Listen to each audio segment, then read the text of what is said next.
Pansin mo parang kahit saan ka magpunta, ang dami lumalapit sa'yo. May mga tao na mamagnet talaga sa personality mo.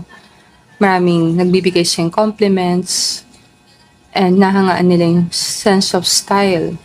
Pwede magaling kang manamit, maayos ka sa sarili, and nakikita talaga ng tao na malakas ang loob mo.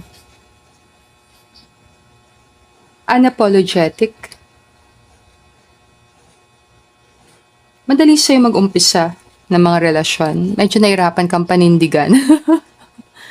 Parang ganun dating. So, madali sa'yo magkaroon ng karelasyon. Pero, ang hirap sa'yo na mag-commit. Pwedeng takot ka sa commitment. Pakiramdam mo parang ang daming gumagaya sa'yo. Pero, alam mo sa pinaka-ilalim, wala talaga makakakopya ng style mo.